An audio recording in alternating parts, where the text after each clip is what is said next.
Good morning, everyone. Buenos días a todas las personas. I am Pabsi Livmar. I am thesis advisor of Michelle Ramos Rodriguez. And welcome to her thesis defense titled Love Letters to Lucecita Benítez, Accessible Translations of Audiovisual Works, Celebrating a Puerto Rican Icon. And before we begin, I want to thank our committee members, translator Cristina López Acevedo, and Dr. Eric Vázquez Sánchez for agreeing to read this project and being part of today's events this year. And I also like to share with everyone watching some brief biographical notes about our members, and I'll start with Cristina. Cristina López Acevedo graduated from our translation program in 2020 and is currently the translator and language services coordinator of the U.S. Attorney's Office for the District of Puerto Rico.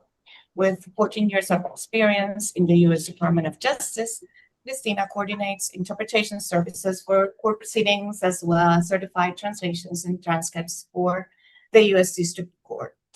And her works consist of a range of official documents from local government, medical records, social media content, surveillance videos, and any discoverable material used in trial for high-profile cases such as the U.S. versus Eric Vázquez Sánchez, the United States versus Sixto George, and the United States versus Verdejo Sanchez. And besides all that, Cristina was my student in audiovisual translation, and I co-advised her thesis. I'm very proud of everything she has accomplished way before she was my student. She was in my classroom.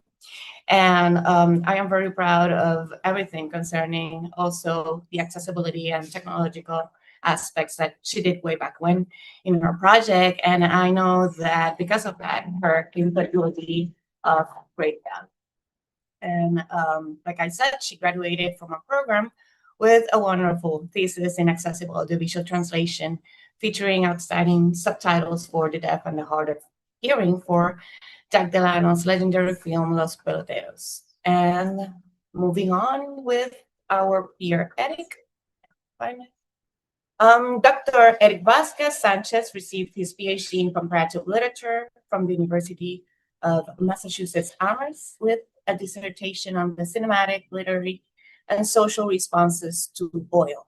He also earned his master's degree in translation from the University of Puerto Rico in 2014 and has worked professionally as a translator specializing in academic and museum translation. He teaches literature courses and has collaborated with our program by offering classes such as translation and gender. And besides all that, Eric and I are former classmates. So it's a great honor, both personally and professionally, to have him on this committee. And since he has a strong background in both theory and practice of academic and museum translation, his input will also be of great value. So thank you, Eric, for being here. Thank you, Cristina. And without further ado, I'll let Michelle begin with her presentation, and you may begin. Thank you, everyone. Okay. Hi, everyone. Let me share my screen.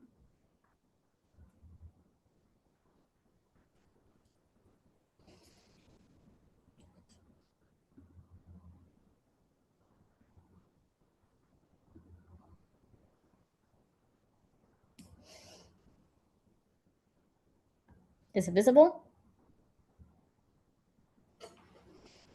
Yes, it's perfect. Okay, thank you. Okay, so welcome everyone. Today I will present my thesis, Love Letters to Lucecita Benítez, Celebrating a Puerto Rican Icon. Before I begin, I want to thank my mentor, Professor Pabsi Livmar Gónzalez Irizarry, for her help and support throughout this entire process. And I want to thank my committee, Dr. Eric Vázquez Sánchez and Cristina López Acevedo, for taking the time to review my work. I'll start this presentation by giving a brief introduction to my project, and then I will talk about the text I worked on. And I will finish off by giving you my final thoughts. To understand the basis of this project, it is important to know different aspects of audiovisual media. Audiovisual works have visual and auditory features. This means that they have audio-verbal, which is spoken language such as dialogue and lyrics, audio nonverbal, which is acoustic information such as music and sound effects, visual verbal, which is written language, and lastly, visual nonverbal, which is images. We currently live in a world focused almost entirely on audiovisual products. Social media, films, television, music, among others, are all part of our daily lives, and through them, we form relationships and understand the world. Yet, because of its auditory and visual features, it is mostly inaccessible to people with any degree of sensory impairment. According to WHO, 2.2 billion people have near or distant vision impairment, while 1.5 billion have hearing loss. That's where media accessibility comes into play. Media accessibility focuses on creating accessible media and non-media objects, services, and environments through different media solutions for any person who cannot or would not be able to either partially or completely access them in their original form. This can mean providing quiet spaces, interpreters, wheelchair accessibility, large print, live subtitling, to name a few. Its role thus becomes essential to the lives of these people who will be largely excluded otherwise. As a response, I decided to do my part and create accessible translations for my final work as a student of the graduate program in translation. For my thesis, I decided to create accessible translations of 2 texts with audiovisual elements. For Cartas, Amor, ícona, a documentary by Gisela Rosario Ramos, I made subtitles for the deaf and hard of hearing. And for Imagen, discográfica, identidades, el caso de Lucecita Benítez, an academic article by Dr. Eliseo Colón Zayas, I created image descriptions for the blind and the visually impaired. The documentary has a runtime of 54 minutes and 15 seconds, and its transcription has a total of 6,174 words. For the translation, titled Love Letters to a Puerto Rican Icon, I worked with 27 minutes and 36 seconds, a total of 3,724 words. The translation has 3,410 words, while the subtitles for the deaf and hard of hearing have a total of 2,956 words, divided into 483 subtitle lines. The academic article has 4,078 words, where 3,207 words form the main article, and 871 words are the footnotes. The translation, album covers, and identities, the case of Lucecita Benítez, it has a total of 8,188 words. The article is 2,921 words, and the footnotes are 961 words. The other half of the total comes from the image descriptions and the endnotes with the translator's comments, with 4,140 words and 66 words, respectively. Now, why these texts? As researchers have pointed out, there is a lack of accessible Caribbean audiovisual media. And as a result, most Caribbean audiences who are either deaf, hard of hearing, blind, or visually impaired tend to consume mass media productions, since they are usually accessible. Some have even expressed the need for more accessible Caribbean media. To fill this gap, I decided to focus on an important Puerto Rican artist, Lucecita Benítez, and encourage others to share stories of the people that have helped shape our Caribbean identity. To begin with the documentary, as I said before, Cartas, Amor, ícona, a translated title is Love Letters to a Puerto Rican Icon. It was released in 2018 as one of the winners of the Certamen Nacional of the DocTV Latinoamérica. DocTV Latinoamérica's mission was to create a cultural and economic exchange between Latin American countries, and its whole point was to promote the production and broadcasting of documentaries in the region and share these cultural productions internationally. Because of this, its target audience is Latin American communities, but with a desire to reach a wider audience. Its runtime is 54 minutes, and I translated 27 minutes and 36 seconds. The summary of the documentary is that basically the documentary tells the story of Lucecita's life and career through the perspective of her fans.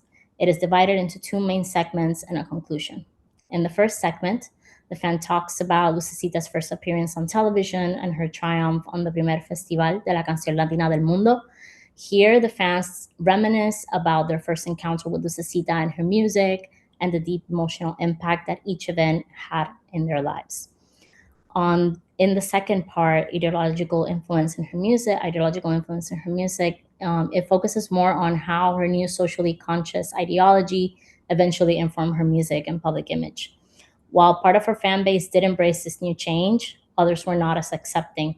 The media was constantly reporting on the alleged discontent of her fans with her new look, and the music industry shunned her and made it difficult for her to produce and distribute her music. Lastly, in the conclusion, the fans recognized how underappreciated Lucecita is while showing the audience how they keep her legacy alive. The filmmaker, Gisela Rosario Ramos, is a multi-talented Puerto Rican artist known as Macha Colón. She is a writer, producer, director, editor, performer, and cultural events organizer. She has a band called Macha Colón y los Okapi, which experiments with different musical genres. Her best-known work is Perfumes de Gardenia, which was released in 2021 and has received many accolades since its premiere. In an interview, Masha said, "Yo soy artista porque tengo que serlo para ser feliz." And with each of her works, it is clear how much heart she puts into them and how happy they make her. In the documentary, there are different speakers. We have the interviewer, who is the filmmaker Rosario Ramos. There are also 18 interviewees, 9 women, 9 men, each with their own tones and speech patterns. Only 4 have their name in the source text. Lastly, we have Lucecita. Although she's not present as one of the interviewees, she does appear multiple times singing or reciting in front of the audience. The conversations between them are mostly casual, and as such, there is repetition, mumbling, and even non-traditional sentence structure, which is really common in this type of interaction. There is also a lot of written text. There are newspaper articles, magazine covers, fan material, among other things, and they all have various font sizes and styles. Some are on screen longer, while others are there for a briefer time. Some are long, some are brief as well. The songs and the speakers may be heard in the background while they are on screen, and some of the text is a bit illegible. The songs, they appear with Lucecita on and off screen, and they have the general features of a song: figurative language, rhythm, among others elements. To begin this process, I first transcribed the dialogues, the written texts, and the song lyrics, and then I began the draft of the translation. As shown here, I documented the process in a table, one column for the source text with the names of the speakers and their dialogues, and on another column is the translation. During this process, I also researched the reference material, although because of the subject, not everything was easily verifiable. Then on step 3, I began the subtitling process. I first established the translation parameters by following Netflix English USA Time Text Style Guide. This guide states that there is a maximum of 2 lines per subtitle, 42 characters per line, and 20 characters per second. There's a maximum duration of 7 seconds per subtitle and a minimum of 1 second per subtitle. And the subtitle position is bottom center alignment, except when on-screen text overlap. I chose this guide because Netflix has made it its mission to provide accessible content on its platforms, and it shows because they have more than 10 languages for both HDH and audio description. Additionally, people who are deaf or hard of hearing are included in the process to ensure its quality. And lastly, I chose it because of its easy access around the world. To create my subtitles, I used Subtitle Edit, where and there I incorporated techniques, translation techniques, which meant that I constantly condensed, edited, and segmented the subtitles. This is a platform. At the top, it has 3 rows that show the title of the subtitle, the title of the documentary, the different menus to access its features, and some easy access buttons to make the process easier, such as a save and search button. On the left, there is a square that shows all the information pertaining to the subtitles, including the number of subtitle, timestamp, duration, and the text. Right below it, there are 3 squares, 2 that help you set the start time and duration of the sub, and the other to write down and modify the text. On the right side, there is a preview of the video with the subtitle below it. And lastly, under all those elements is a visual audio waveform that helps you identify the dialogue visually and easily set when the subtitle begins and ends. After finishing the most complete draft, I had to perform quality control, which meant solving those translation challenges I had left and reworking the translations that were bugging me in the back of my mind. And later, I kept revising and editing the final versions. Lastly, I put everything together. I made a 3-column table with the transcription, the translation, and the subtitles, as shown below. I also burned the subtitles in a program called Handbrake. This way, I ensure that the subtitles are always visible and synchronized with the audio, making them easier to share with audiences. In the image, you can see Handbrake's interface.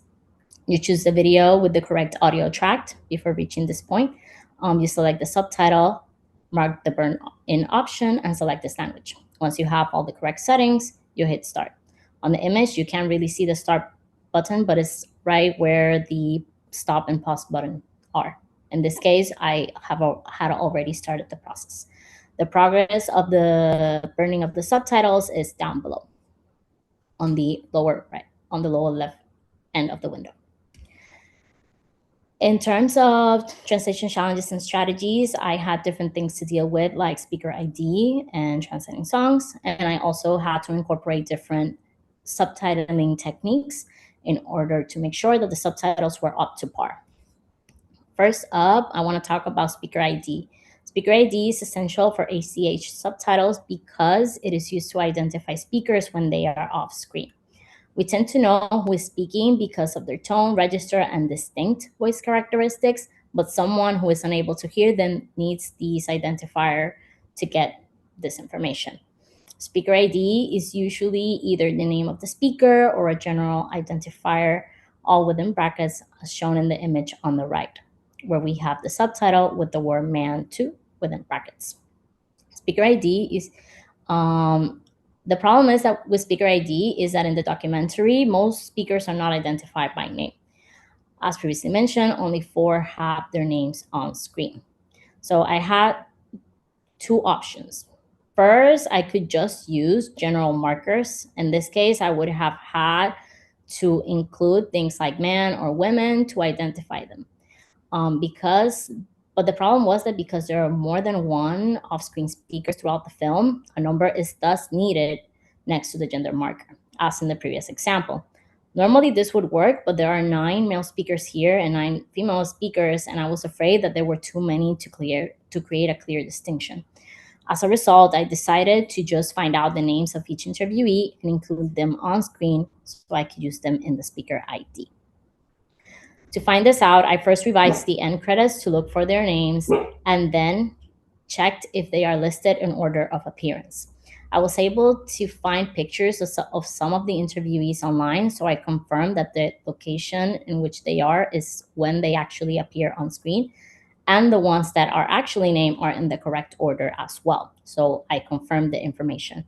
Here is a cropped screenshot of their names as they appear in the end credits. After having the list, I had to add their names on screen and I used the online website Canva to do this. I found the correct font and imitated the size, color, duration, and lower cap style of the original. I varied their placement as they do in the original, since it truly depended on the position of the interviewee on screen. In the image on the right, you can see the platform's interface with one of the interviewees' names on screen. The bar on top of the video lets you change the style and format of the font, and on the bottom is the multi-track timeline where you can manipulate the time the text stays on screen. In terms of the position of the text, I just have to drag it and place it where it works best. It may seem like a tedious process, but it was necessary because you cannot use a speaker ID if the speaker is not identified on screen first, either with a name tag or by having someone say their name. In the first image here, you can see how the name looks in the original. In the second image, you'll see the name tag I added. They have different placements, the first on the left and the second on the right, but they share the same font style. I actually use these 2 names, Hilo and Luis, because they share 2 letters, and it makes it easier to see the similarity between both. Next up, I worked on the songs and the poetic speech.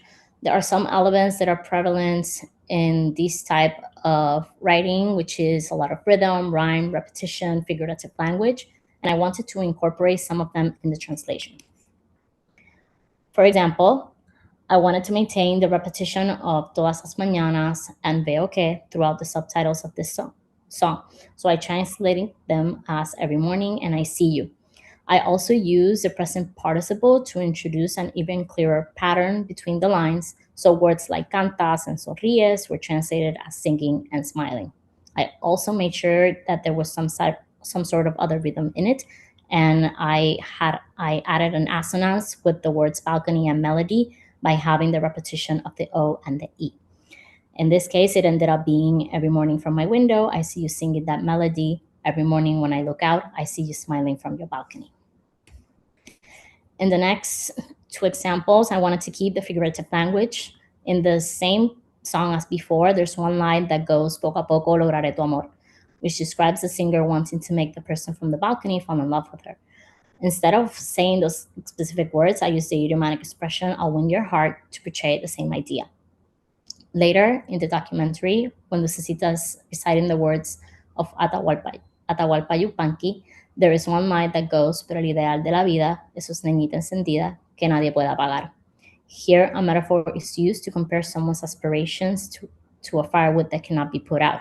I kept the same figurative language, but instead of firewood, I generalized it as fire and added an adjective blazing to create a stronger image without it moving away from the original intention of the source text. But their aspirations in life are a blazing fire no one can put out. Lastly, I use different techniques to ensure the understanding of the audience and to keep the subtitles within the parameters of the already established. I first use condensation for common speech patterns, since they often include a lot of repetition, a lot of unorganized dialogue in terms of sentence structure. In this example, Martora is explaining when Lucecita was making double fried plantains, the sound that emanated from the kitchen accompanied her voice perfectly. As he is explaining, he interrupts himself mid-speech to assert that fried plantains need to be fried twice. When subtitling it, it became clear that something needed to change because it lacked that logical sequence you expect from written text. As a result, instead of repeating it, I condensed the idea in a single subtitle. So instead of en la segunda fritanga, o sea que los tostones tienen dos fritangas, en la segunda fritanga, it became as expected she was going to fry them twice. Another technique I used was omission for the long text on screen. As shown in the example of on the right, this is a really long text that was on screen. During the scene, the written text explains that Lucecita won the Festival de la Canción Latina, but they could not include it in the documentary because of a legal dispute with its copyright. The text has a total of 40 words, but it is on screen long enough for the audience to read it. The main problem is that during it, the festival host is heard in the background introducing Lucecita. The priority when subtitling is always dialogue before written text, and so I did it accordingly. But when she stopped speaking, the text is still on screen. By omitting some of the information, I was able to include the main idea of the text in the subtitles as follows. Lucecita won the festival. Due to a legal dispute, we couldn't include it here. Browse it online. Lastly, I use a lot of reformulation for cultural and language-specific phrases that have no direct translation. In the documentary, one of the interviewees, Maria, talks about encountering Lucecita outside of the TV studio where they would record a Club del Clan. She explains that her fans would usually chant Esa es to highlight their support. If I were to translate it literally, the chant would read, that is. This phrase will confuse readers because it is a set of empty words that hold no meaning to an English speaker. It is incomplete. For this reason, I needed to reformulate it.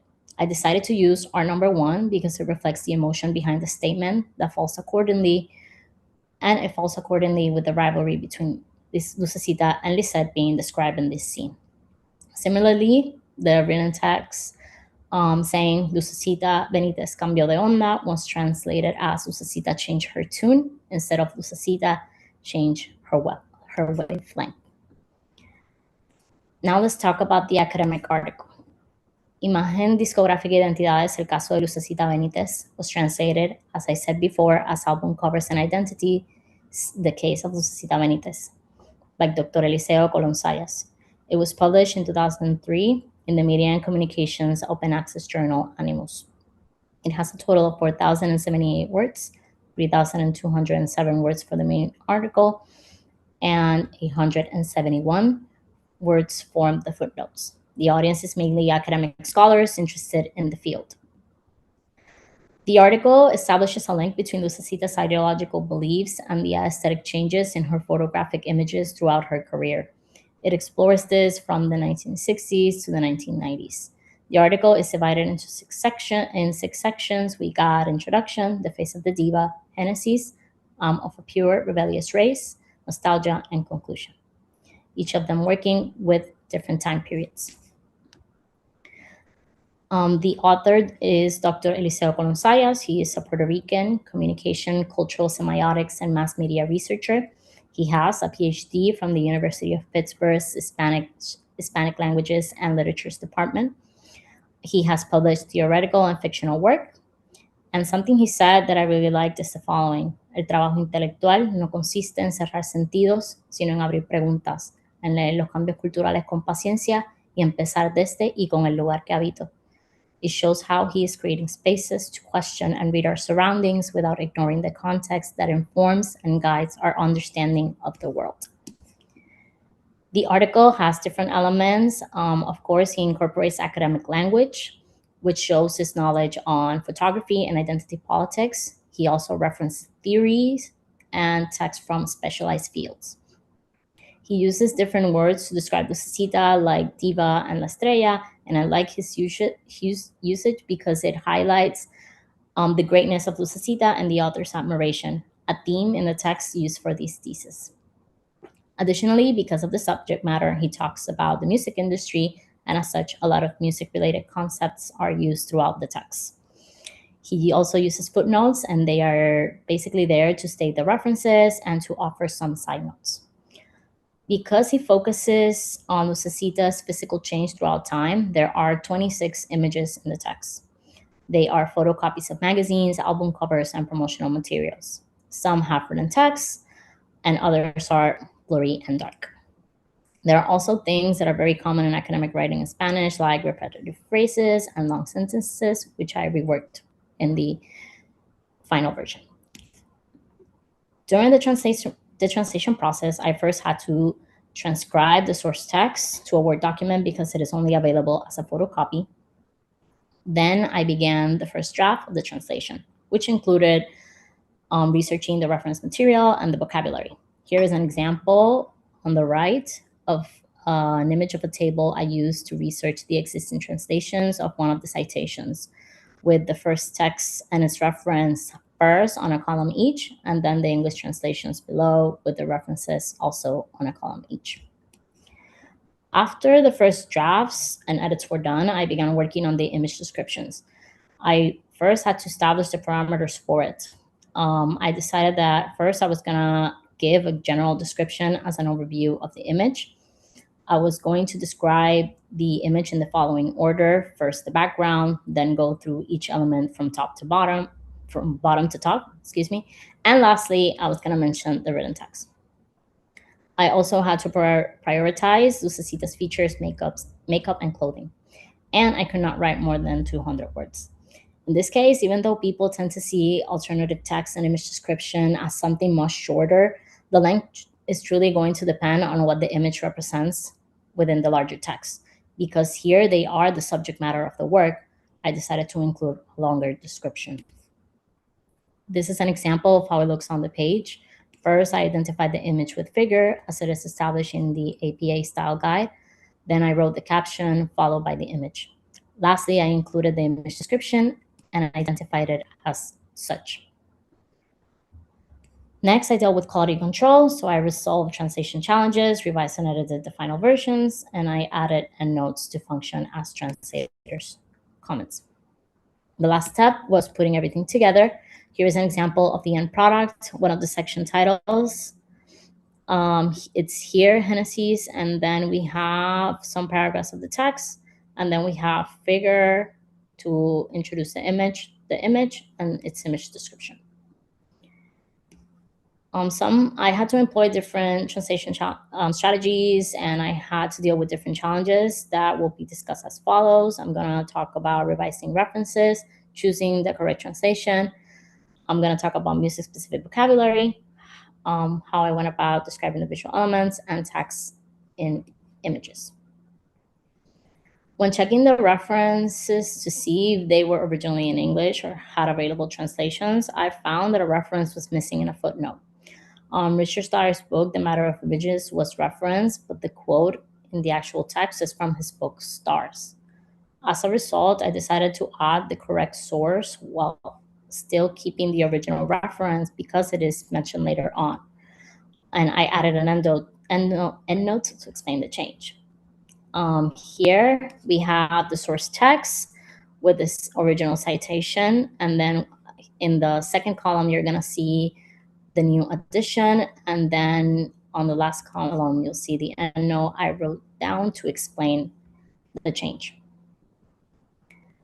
Also, when revising references, I also noticed that two websites for Lucecita were no longer available. The web addresses were no longer working. I still, of course, needed to include it in the text, and I wanted to see if I could find an alternative. So I used the Wayback Machine, which is an initiative by the Internet Archive, where they are creating a digital library to preserving websites. And thanks to it, I was able to find both and include the new links in the translation. Here is an image of how the website looks. This is how it looked before. These are the links. And then on the next column, you're going to see the new ones from the web archive.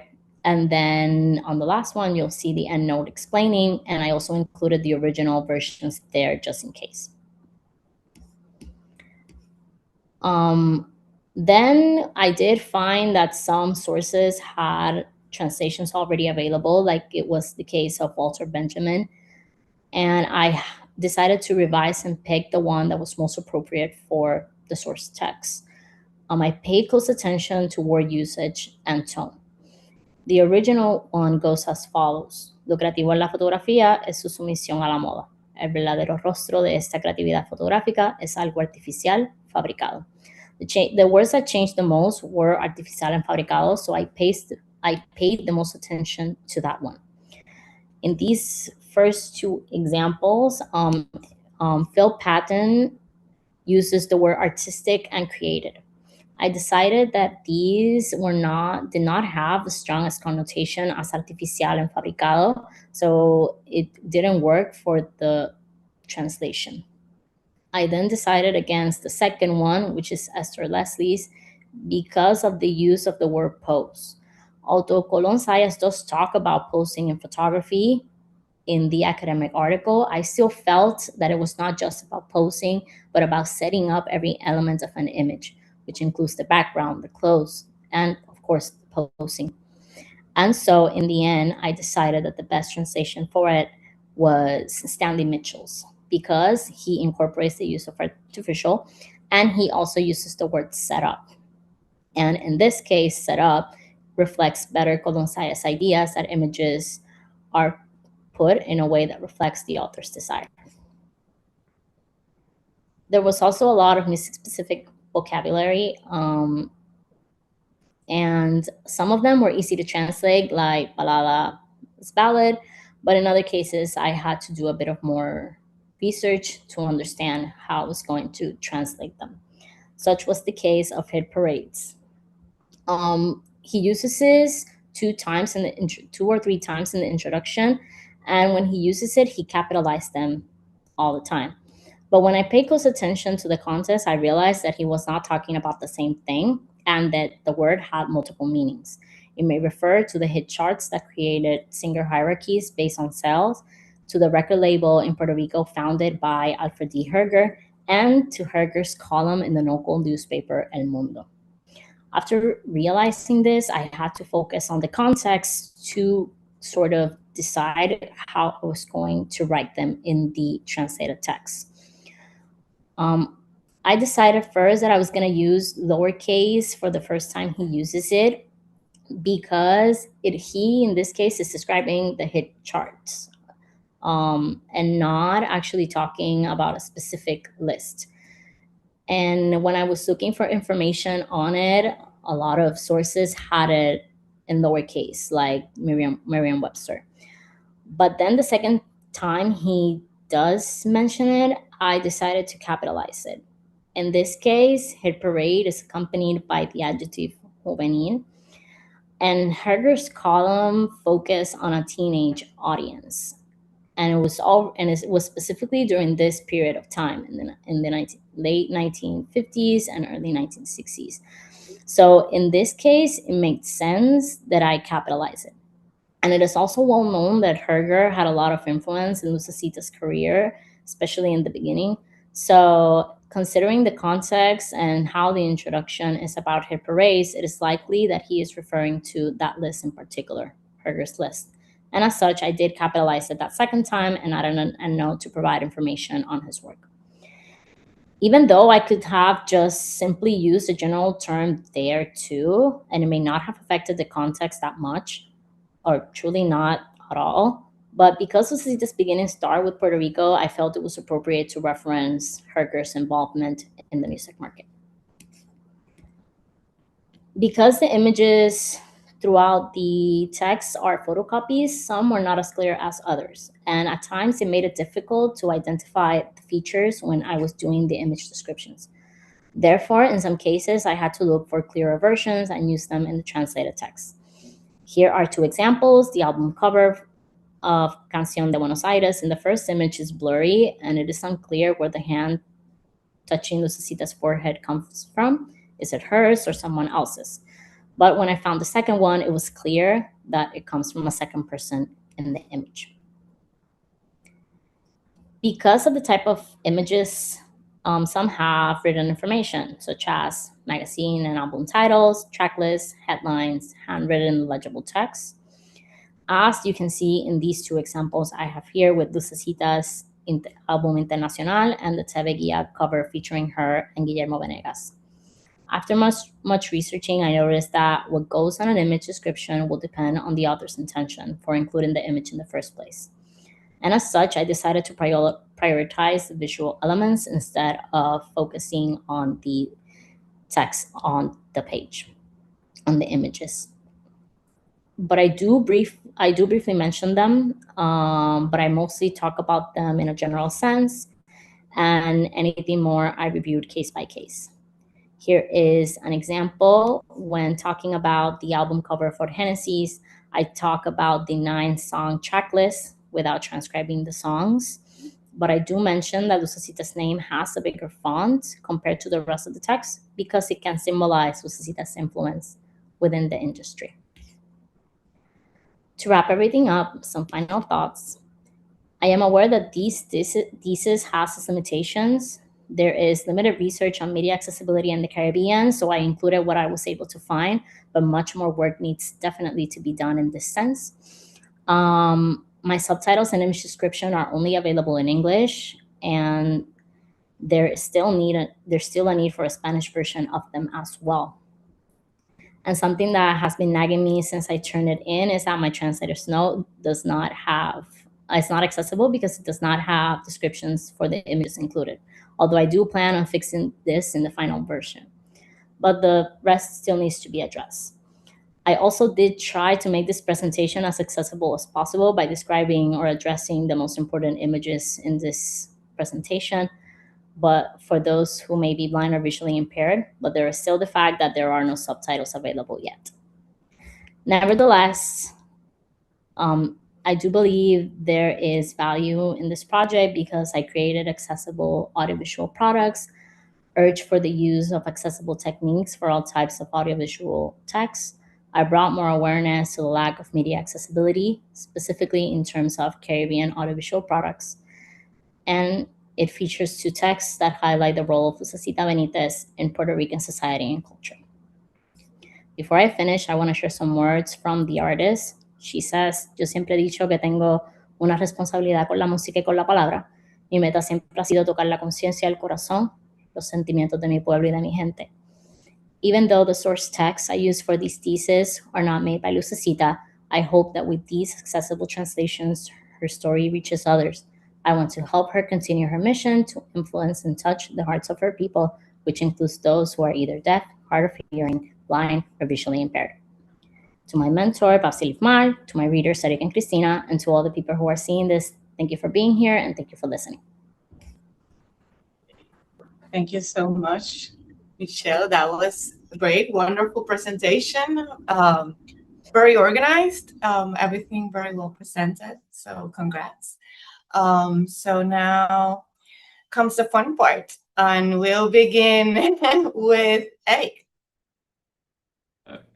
Thank you. Well, good afternoon, everyone. Pabsi, Cristina, Barbara, and everyone who's joining us. And Michelle, thank you for your presentation. Like Pabsi just said, I loved how you organized. I'm always curious about how students will present their information that they propose in their preface, and it was almost like reliving the experience of reading it in another way. Yeah, and thank you for making me part of this project, and big congratulations.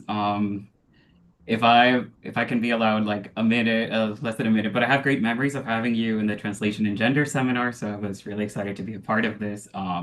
In many ways, because you're what any teacher would want, which is a student who deeply engages with the text, and in such an infectious way. So thank you so much. And also, it's not there's no aversion to having a discussion. I like when we can sort of have an open debate. So thank you for that too. And also because I think in your term paper for that class, you did a subtitling of a movie. So I'm glad to see you keep exploring this. As a film enthusiast, it sort of opened a new way to understand this type of work. So first of all, I must admit I am very impressed by the amount of labor that you put into this. I was going to say that this was my first audiovisual translation thesis, but I think even that shortchanges it a bit. I mean, I can't believe I'm going to quote SNL, but there was a character a couple of years ago who would sort of go list things that he described a nightclub with in very absurd ways. I think his name was Stefan, and I kind of thought it was like, wait, so there's interlingual translation, subtitling. She translates songs. Like it just kept an article. It just kept going and going. So it was a very enriching experience. And yeah, like I said, and so you should be very proud for that work to begin with. And also, I thank you for introducing me to Lucecita's fandom, who are vicious. I mean, don't mess with them. They scratch their Lucecita competition's vinyls. They just appeared at her house with viandas, and like they're a different breed. I'm obsessed. So thank you for that as well. So yeah, and I also appreciated in your, I'm gonna start talking about your preface and then yeah, we'll move to the translation. I appreciated, yeah, how you ended your presentation and it's sort of the running theme of your preface, your focus on accessibility, and then shedding light on lack of media accessibility, particularly in the Caribbean. You mentioned how certain strides that have been made, and you mentioned examples of the Dominican Republic, Jamaica, and I appreciated all of that information. And yeah, and beyond what you were saying, you made me think about maybe pose myself questions, yeah, about who gets to have access to information and to media, and what does that mean for a translator with these technologies? So I thank you for that as well. Here comes the however that I was leading to. However, no, I would have wanted to see more of yourself in the preface. I think you're very technical, you're very precise. Like you did here, you explained your process. Well, you explained your decisions in a very precise way, but I guess, missed a bit of your process. And I was wondering if you could, was there any part in your research, what did your research look like beyond what you described in your preface and your presentation? Like, did you try different tools? Was it trial and error? Or from the beginning, you knew what tools to use? I did try to experiment with IGISUB for a bit, but I felt that it was taking me too long to try to figure it out because it's kind of, it has like much more things to work with. And because I already had master subtitle edits, I did work with that the best, and I knew it the best. So I was like, okay, so I'm gonna stick with this because it was taking me way too long to decipher Eggy sub. So there's that. With Canva, I think it was because it was accessible. I did try initially. I was gonna use iMovie, but then Apple decided that my laptop is too old for that, so I didn't have access to it anymore. And because of my work, I had the premium version of Canva. So I was like, you know what? I'm just going to do it there. I already know how to use it. I use it all the time for work. So I did try to experiment with some other type of tools, but I felt like it was taking me way too long. And I had already so much to do. Yeah. So Yeah. much. Kind of like, let's just stick to what I know Yeah. and keep working with that. Yeah, no, for sure. And I thank you for that. I figured that that was the case, but I kind of would have wanted to see a bit more of that just for me as a reader.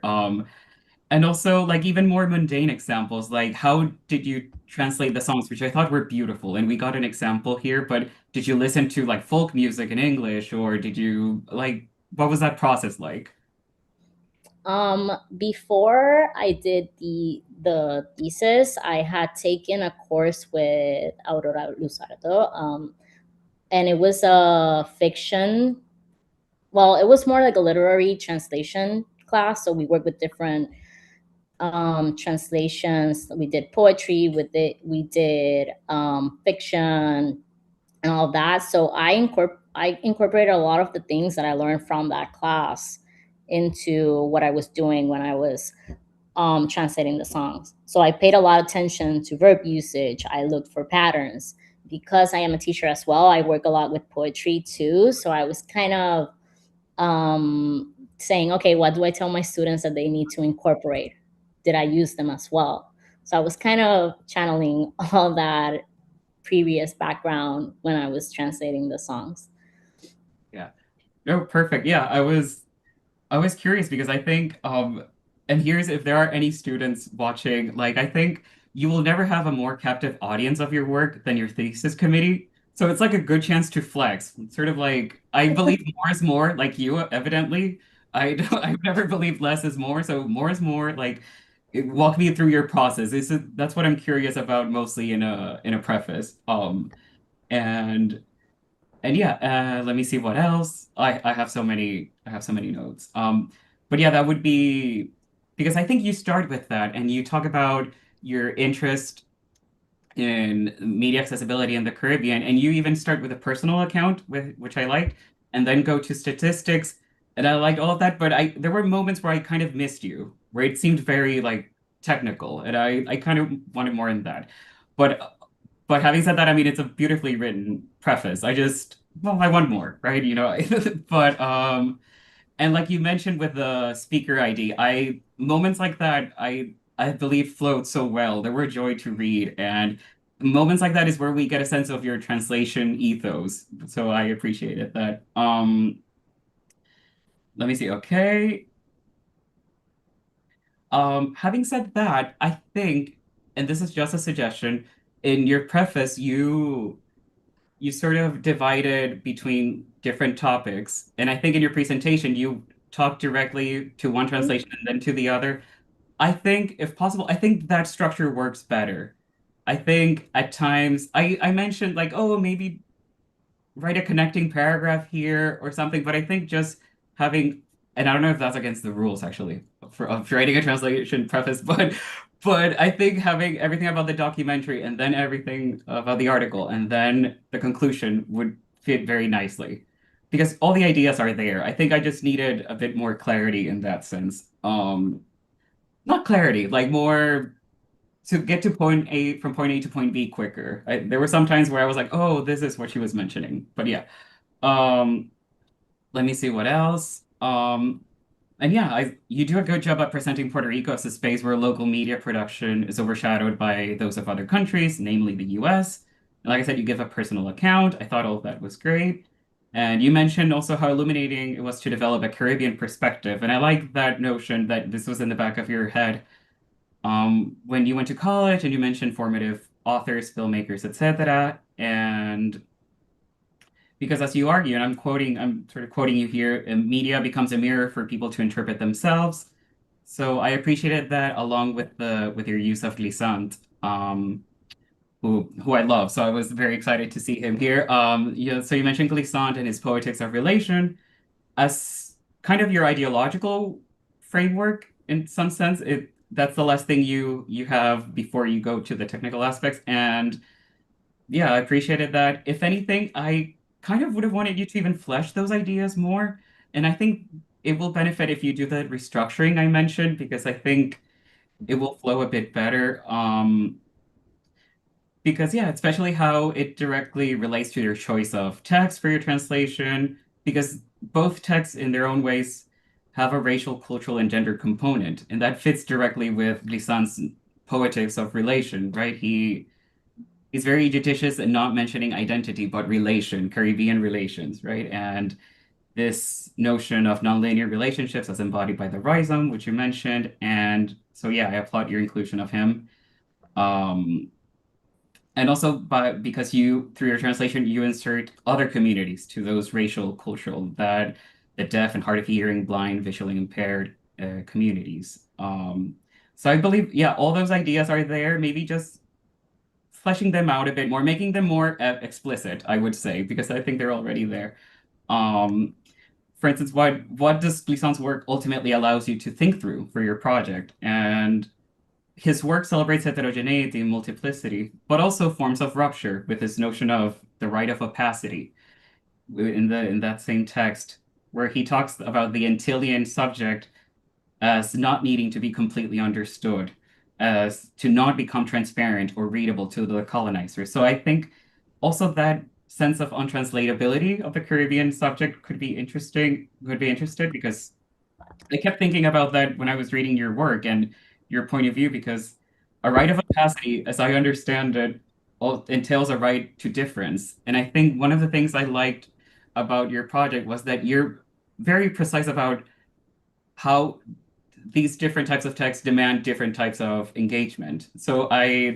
And the themes that you discussed in them in general. But also rights demand us to rethink our ethics, right? Hopefully. And they also come with a social set of duties, which I think you do with this project, which led me to think, and maybe this is a curveball, but was there any instance where you considered using that opacity that also Glissant also mentions, along or against your notions of accessibility? I didn't think about it really. But now that you mention it, I can see how it would connect one to the other. This sounds has so many things. Yeah. Yeah. So I was kind of like, I gave this idea to kind of introduce the whole project, but for sure there's a lot more to discuss there, maybe in terms of accessibility in general. Not in particular about the project per se, but I feel that there should be like more research in terms of that and maybe connect that type of theory with how that affects translation as well and who we reach. Because it's easy to make subtitles for the US, to get into festivals and things, but what do those subtitles have and who is included within that sense? So I do think that it is something that we could see being related to one another. Definitely. Yeah, no, I was very curious, yeah, to see, yeah, sort of that combination, like you mentioned just now, of glissant and this notion and you mentioned you quote your advisor and her work in this field. So yeah, to sort of bridge those fields of thought in a way, I thought it would be interesting. Let me see what else. I think I've spoken too much already. This is something we have to do, like this is almost a formality. I point out a couple of instances where I think you should use another word choice would be better to keep the register, and also comment on a couple of formatting issues that happens all the time. I just received feedback from a chapter from a dissertation that I sent for publication. It is a very humbling experience. So yeah, I don't envy you, but yeah. So and in your case, it's just a couple of instances. Let me see what else. So I think that's it for my part with the preface per se. I have other comments about the translation, but I don't know if Cristina, do you have something about the preface you want to jump in here, or? Yes, hi everyone. Good afternoon. Most of my observations are mostly technical. That's my most area of curiosity. The First of all, Michelle, congratulations. I noticed in your thesis, like you pour out your heart in this project, and the love you have for Lucecita Benítez and her work. It shows. To me, in the aspect of when you translated the essay and then you did the subtitles, like you put a love to it, especially in the songs. Like for me, those were like great. As in for the technical, which I'm curious in your process, just like Eric said, like probably I would say like put a little bit more of your process. Like it's there, and we know you did the research, you got this, but brag about it. Like put it like you. For example, you mentioned in the formatting for the SDH subtitles for the deaf and hard of hearing that you chose the Netflix format, which is great. But I bet that you also encounter other formats like closed captioning and other types of SDH where the subtitles are not in the center, but they move with the speaker. But also mention those and explain a little bit about them. You don't have to go like deep into them, but just explain it about it. And then why you chose the Netflix one. Like why is the winner in your case and for this project? Because also with other aspects, I've noticed that yes, you did this thesis to present and have this grade, but at the same time, think about in the future. Like if you want to publish it and you get the permission to do so, think of the reader, not only academics and professionals who do know about in translation and subtitles, but also the fans of Lucecita Benítez. That probably, if they see if your thesis as a book and they read the name Lucecita and they don't know anything about audiovisual translation, but maybe you could get them into that. So you got to walk them through about what is audiovisual translation, what other aspects are there, the lack of accessibility that we have, especially here in the Caribbean.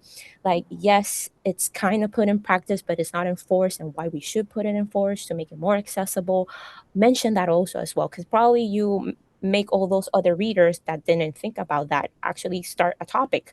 And what better way and with their favorite topic about their pop star Lucecita Benítez. So it's like to try to gather as most readers as you can, but in the simplest way. Like have your thesis, like it's great, add it a little bit, tweak it in a way that you can make your thesis accessible to everyone who know what, to people who do not know about this topic, be interested in it and understand your process, and also show all your work and research like we know you did, then brag out a little bit more about it. One of the other technical aspects in subtitling I want to talk about is that how do you manage the difficulties in the timestamps? That's something that most people don't talk about, because yes, you got the translation because it's what you clearly see, but the hard labor behind it is synchronizing with the audio and when to decide you're gonna cut the subtitle from screen because you have a shot change, a change of in scenery, or when you're gonna drag it out a little bit, and how can you keep your viewer engaged? Because yes, your main audience right now is for the documentary is the deaf community, but you also have to think about not only the deaf community is going to be watching this, people from other English speakers are going to also be watching the documentary, so they're going to be using the same subtitles you provided. So how can you keep them engaged so they don't think, oh, the subtitles are a little bit difficult for me because I rather not have subtitles? No, how can you bring that audience so that we can all share the same accessibility that you have provided for this documentary? So can you explain a little bit for us? That's basically my question. Like, how is it for you in the process of synchronizing with the waveforms and the subtitles? And if there were any challenges that you had to, compromise, so to speak? It definitely was a challenge especially because you also have speakers speaking on top of speakers. So how do you play around with time and where the subtitle begins and ends when you have so many different speakers doing different things?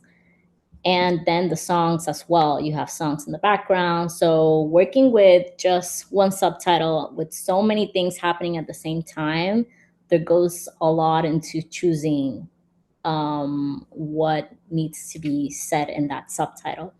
Of course, a lot is lost as well because it is not a perfect translation. Subtitling loses a lot as well during the process. But synchronizing is something that really does take a lot of time. And sometimes you think it's perfect and then you watch it and it is completely out of place and you have to move things around again and again. So it's a lot of trial and error in some moments. Sometimes you get it right the first time. Sometimes it's just trying all the different versions you can have. At times, I think the one that I struggled the most in terms of the structure was with that Antonio Martorell fritanga part because he's saying so much and nothing worked. I did it like more than 5 times. I redid that subtitle because every time I watched it, the timing was off, everything was off, like it was not working at all. It wasn't until I reached that final one that I was like, okay, this doesn't feel as overwhelming as the rest. Because subtitles, if you don't place them in, with a specific structure, they can be overwhelming. You get tired, you get lost as well. There's a lot in cutting and where to stop and that type of thing. So it truly is a lot of playing around and see what works. I think that something that does help me that did help me a lot during the process is that I watch a lot of things with subtitles. So I see them, I am aware of them. So I think that it became kind of like a second conscious. When I'm looking at them, I know if something feels off. I'm like, this does not feel right. And it even happens when I'm watching things. Like I see a subtitle that's either it's not in the correct timing. It does not have the correct timing. It has something that it's wrong. It has more than 3 lines. It's not where it's supposed to be. It changes from here to there. And I notice it quickly. And I think that also helped a lot when I was deciding where to put the subtitles, what time to give it, that sort of recognizing what's done right and what's done wrong. Because I've been seeing subtitles since I was little. My aunt was always one that is like, okay, you get one Spanish movie a weekend, and the rest of the time, everything's going to be in English, and you just got to read it if you want to know what's going on. And that's sort of how I learned English, but I think it also helped me learn how subtitles work. Yeah, I noticed when you said the fritanga scene where the cooking, yes, it stands out. But when I put your subtitles and subtitle edit, I tweak around it a little bit, and I understood that it's difficult. You can't condense it anymore because that's what he said. You did well, and that's the best as you can. Sometimes you gotta let it go, let it slide, and that's it. Others probably maybe some word change. You'll notice when I send some notes to Patsy. It's not big of a deal. It's nothing serious, but maybe play around with some synonyms and changing words. Probably that would save some characters and might give you some wiggle room to play with the timing. But overall, I think it was pretty good. I saw the challenges, especially with so many on-screen text. The on-screen text you mentioned, where they couldn't place the Hennessy song because of copyright. One thing I do want to ask you, so when you do in the subtitles, what final format, like what place of to publish were you thinking, like YouTube or in a DVD or on screen? Did you had in mind when doing the subtitles? Because at the end, that may give different results if either you will burn the subtitles on the documentary or have them open or closed, like on YouTube. So what was your process, if any, for taking that decision for the end product? I do have both. I have the regular one and the burn one. I mostly did the burn one just, for the readers of the thesis, but I think the having it in its original format gives a lot more wiggle room to where it can be used. And the documentary is on YouTube, so I did think about it a lot in terms of that. But I truly think it's gonna depend on where this goes. I don't think I'm married to anything. I could just play around with it since I have the file and I can keep working on it. Sure. But definitely. Because I asked this Spark since I did notice a difference. I first started watching it with the burned subtitles, right? Until I noticed that on the moment that you have the on-screen text that they could explaining that they couldn't place the music, the subtitles overlap on top of the on-screen text, and it made it a little bit difficult to read. And I was about to make a note of that, but then when I review it in subtitle edit, I noticed that obviously it gives you the space below the image to have the subtitles, so there won't be even issue. So I was thinking that probably as an end result, wherever you decide to publish it, if it gets published, to take that in mind as how that might influence, because maybe depending on the platform, some changes have to be made on the subtitle. Or as you did well with the names of the interviewees, that you add them in Canvas, if you ever get a chance, like to talk to the producer, hey, can we instead in this case, since it's going to be for an English speaking audience, then replace the text to an English translation? Then that could be also an option. So probably also add that in your thesis, like other possibility as an end product, as well as, what was the other thing? I have many notes, just like Eric. Let's go for the essays, because another point I wanted to mention about that will be the end product is the photos, the images on the essay. That was your main focus, to provide alternate text, and you explain well as to why you chose the length of the alternate text, because that's the main topic of the essay, describing how the evolution of those photographic images and the cover albums portray Lucecita Benítez track on what you wanted to present. However, you did give it a good, process in deciding which format to do for the subtitles, but I felt like for the alternate text, you did not mention it as much as you did for the subtitles. So as well, provide, if any, as to what other different standards, if any, for alternate text are available in the market or it's being used, and which one you have decided that it's the correct for this project. And if any, for example, most visually impaired people will use a lot of technology because softwares read out loud to them things that obviously they can't read or see well.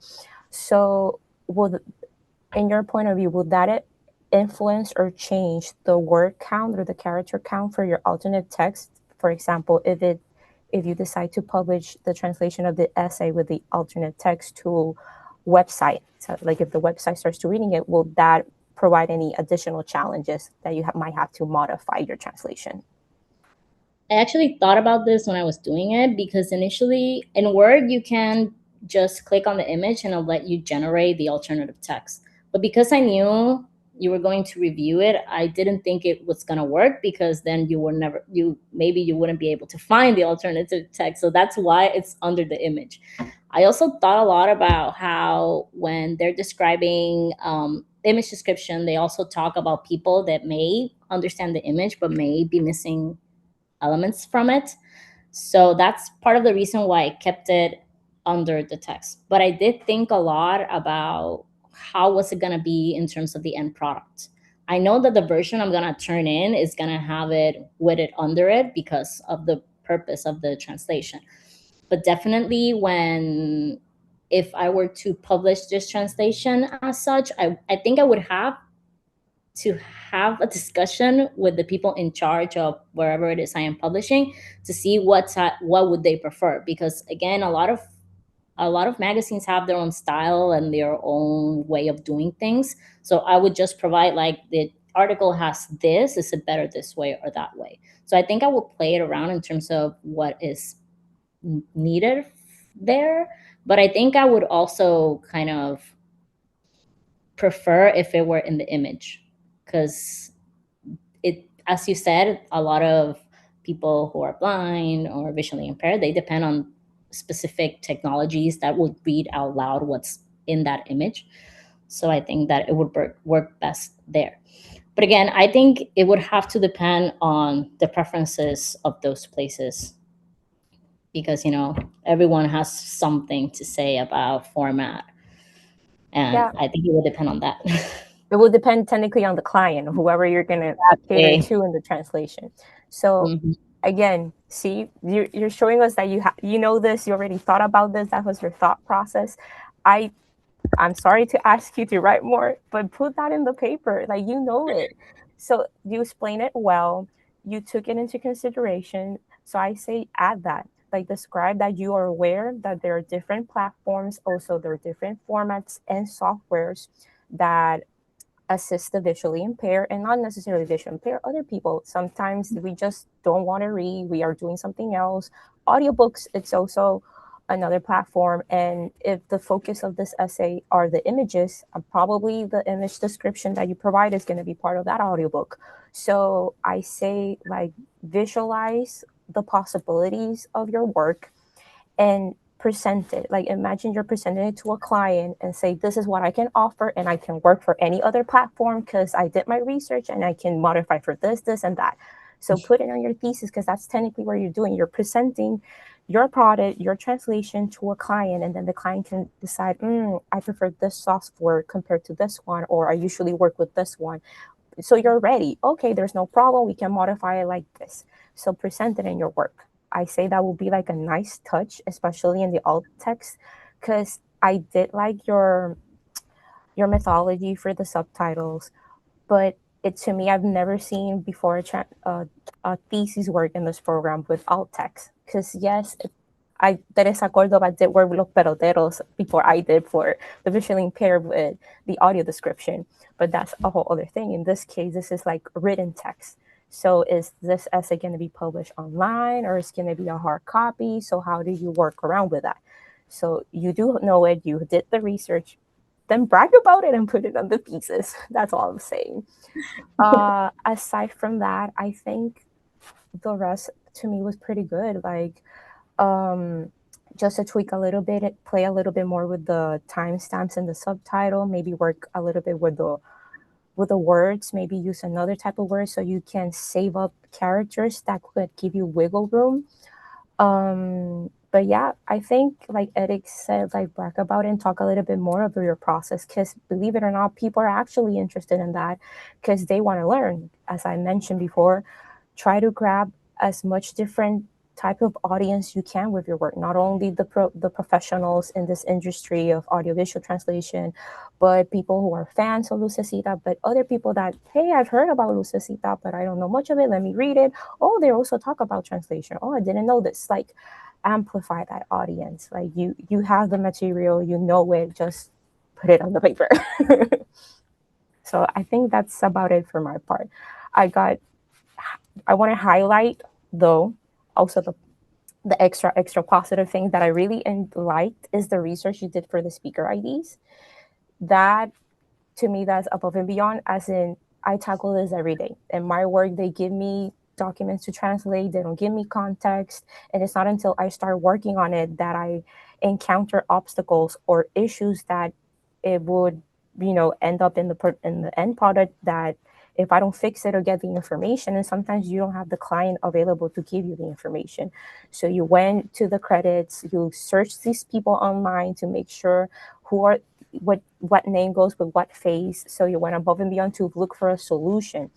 And sometimes even the client will appreciate that, because the client did not realize that until you encounter that obstacle, you present it. And if you already have the solution prepared, here you go, don't worry about it, I got you. They were like, wow, they were going to hire you again, because not only you do the translation, you foresee obstacles and you look for solutions on that. The other thing, updating the references when you found the reference for the documents that were cited on the essay, and you updated them because you found the English version. That was great, because a lot of people, they just go automatically translate and they forget about that, the most important thing.